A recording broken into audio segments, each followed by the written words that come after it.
ठरलं तर मग या मालिकेच्या येणाऱ्या भागामध्ये आपण पाहणार आहोत की इकडे पूर्णाई प्रतिमाला भेटायला येते आणि तिला सांगते की मी अश्विन आणि तन्वीच्या लग्नाचं बोलायला आलेली आहे। तेव्हा प्रतिमाला धक्का बसतो। तेव्हा प्रतिमा बोलते, हे तुम्ही काय बोलताय? तुम्हाला प्रियाबद्दल एवढं समजून पण तुम्ही आता तिच्या लग्नाचं हे घाट घालताय। तेव्हा पूर्णाई बोलते, मी तुला तेच सांगायला प्रयत्न करते की तू अश्विन आणि तन्वीच्या लग्नाचा, त्या दोघांच्या लग्नाची परवानगी दे। प्रतिमा बोलते, मी रविराजांसोबत बोलते आणि या गोष्टीला मान्यता देते। तेव्हा प्रतिमा बोलते, तिचं आधी अर्जुन बरोबर प्रेम होतं आणि अर्जुन बरोबर लग्न होणार होतं, पण त्यामुळे या गोष्टी कॉम्प्लिकेटेड वाटतात। तेव्हा पूर्णाई बोलते, तुझी मुलगी किती व्यवस्थित आहे, आमच्या घरासाठी ती किती बलिदान देते, पण या गोष्टीसाठी तिचं बलिदान व्यर्थ जाऊन देऊ नको आणि तिच्या लग्नाला परवानगी दे। तेव्हा प्रिया विचार करते की या म्हातारीला मी जोपर्यंत इमोशनल ब्लॅकमेल करत नाही तोपर्यंत काय होणार नाही। तेव्हा प्रिया पूर्णाईला सांगते की या माझ्या आईला माझ्या लग्नाचं काय पडलेलंच नाही आणि माझ्या बाबाच्या डोक्यात पण तीच गोष्ट भरवली की माझं लग्न होऊ नये। तेव्हा पूर्णाई बोलते, मी आहे ना, तू काळजी करू नको। आणि ही सायली आहे ना, घरामध्ये नको त्या माणसाला घेऊन येते आणि त्या मधुभाऊला घेऊन आले त्या म्हाताऱ्याला। तेव्हा मधुकर पाटील ऐकल्यावर प्रियाच्या डोक्यात विचार यायला लागतो, तो महिपंत पाटील याच मधुकरच्या पाठी लागला आहे आणि तो माझ्या जीवावर उठला आहे। आणि प्रिया लग्नाचा विषय बाजूला ठेवून मधुकर पाटील विषयी सगळ्या माहिती काढते। तेव्हा पूर्णाई बोलते, काय सांगू, त्या खुण्याला इथे आणून ठेवलं आहे आणि त्यामुळे आमची धांदल उडाली आहे। तेव्हा प्रियाला आणि पूर्णाई सांगते ती तो स्टोर रूम मध्ये आहे।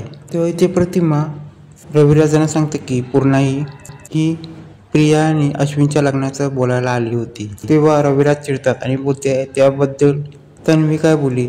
तेव्हा प्रतिमा बोलते, तन्वी पण लग्नाला तयार आहे। तेव्हा रविराज चिडतात आणि बोलतात, या मुलीला स्वतःचं चांगलं वाईट कळत नाही। इकडे प्रिया मधुकर पाटीलचं सत्य काढायला बघत असते। तेव्हा ती बोलते, पूर्णाई कुठे आहे तो मधुकर पाटील? तेव्हा पूर्णाई बोलते, तो स्टोर रूम मध्ये आहे। तेव्हा प्रियाला खूप मोठा पुरावा मिळालेला असतो, जेणेकरून आपण महिपंत चित्रेला आपल्या पावलावर नाचवू आणि आपल्याकडे जी चुकी झाली त्या चुकीचा आपण परिमार्जन करू। आणि ती महिपंत चित्रेला भेटायला जाते आणि तो व्हिडिओ घेते। तो व्हिडिओ असतो मधुकर पाटील याचा। तेव्हा प्रिया मधुकर पाटीलला बोलते, मी दरवेळी तुम्ही बोलता मी काय कामाची नाही, कुचकामी आहे, ते बोलणं आता बंद करा। तेव्हा महिपंत बोलते, काय बोलतेस तू, एवढी का शेफारली? तेव्हा प्रिया बोलते, मी शेफारली नाही, माझ्याकडे एक व्हिडिओ आला आहे आणि तो व्हिडिओ मी घेऊन आले, हा बघा तो व्हिडिओ। आणि असं बोलत तो प्रिया तो व्हिडिओ दाखवते।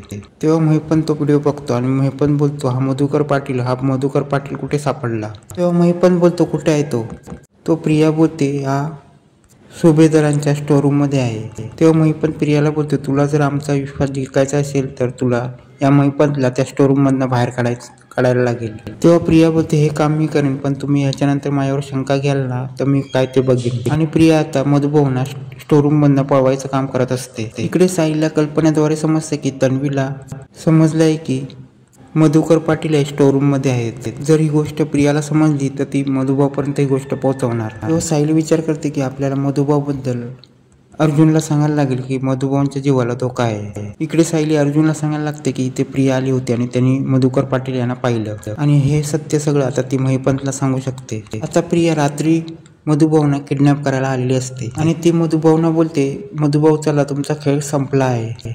आणि ती प्रिया आपल्यावर माणसं घेऊन आलेली असते, महिपंतची गुंड, आणि ती मधुभाऊंना बोलते, तुम्ही किती दिवस इथे लपून राहाल, तुम्ही चला, तुमची माणसं बाहेर वाट पाहतायत। तेव्हा मधुभाऊ बोलतात, तू काय बोलतेस, मी सायलीला तर बोलवतो, थांब।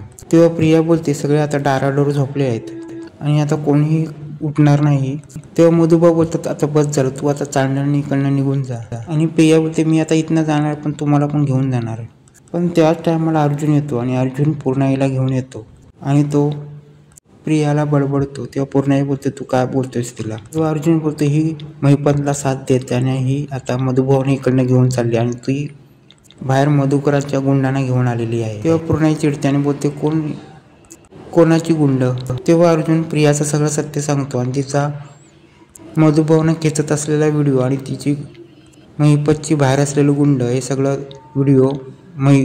सगळे व्हिडिओ पूर्णाईला दाखवतो आणि पूर्णाईला व्हिडिओ बघून धक्का बसतो आणि बोलते, हे काय चाललंय? तेव्हा पूर्णाई बोलते प्रियाला, हे काय चाललं होतं? तेव्हा प्रिया बोलते, मी मधुकरांना भेटायला आली होती त्यांच्या तब्येतीबद्दल मला कळलं म्हणून वाईट वाटलं म्हणून मी त्यांना मध्यरात्री भेटायला आले. तेव्हा पूर्णाई बोलते, तू भेटायला आलेस मग बाहेर गुंड कोणाचे आहेत? तेव्हा अर्जुन बोलतो, मला माहित आहे तू हे सगळं खोटं बोलतेस आणि तू सगळं खोटं बोलणार आहेस मला माहित आहे, मी आधीच व्हिडिओ बनवला होता. आणि हे प्रियाचं सगळं सत्य समजल्यावर सगळे हादरतात आणि त्याच्यामध्ये सगळ्यात जास्त हादरते पूर्णाई. आणि अर्जुन सांगायला लागतो, ही आता महिपत शिकरेकडे मधुभावना घेऊन चालली होती आणि त्याचीच गुंड ती बाहेर आहेत. तेव्हा पूर्णाई बोलते, काय चाललंय हे तन्वी, तू महिपत शिकरेकडे मधुभावना घेऊन चालली होतीस? तेव्हा प्रिया बोलते, हे खोटं आहे. तेव्हा पूर्णाई बोलते, हे खोटं काय, आम्ही हा व्हिडिओ बघितला आहे. तेव्हा अर्जुन बोलतो, मी आता रविराजांना बोलवतो. तू ज्या स्वतःच्या मुलीला जे सपोर्ट करतोयस ते तुझी मुलगी काय आहे ते बघ आणि तुझं सत्य मी रविराजांना दाखवणार नाही तोपर्यंत मी गप्प बसणार नाही. तेव्हा अर्जुन बोलतो, एका खुन्याला साथ देणारी ही प्रिया तुम्हाला चालत असेल, साधी सुधी सायली तुम्हाला का नाही चालत आणि ही तुम्हाला सून म्हणून हवी आहे. आणि प्रियाचं हे सत्य बाहेर निघाल्यानंतर पूर्णाई, प्रताप या सगळ्यांचे डोळे उघडतात आणि आपण ज्या मुलीला सून म्हणून बनवून घेतोय त्या मुलीचा हे सगळं पाहिल्यावर आणि ह्या सगळ्या गोष्टीचा विचार करायला लागेल याचा आता पूर्णाईला विचार पडतो. आणि आता प्रियाचं हे सत्य समजल्यानंतर आता रविराज, प्रतिमा, पूर्णाई, प्रताप हे सगळे काय करणार हे पाहणे रंजकच होणार आहे.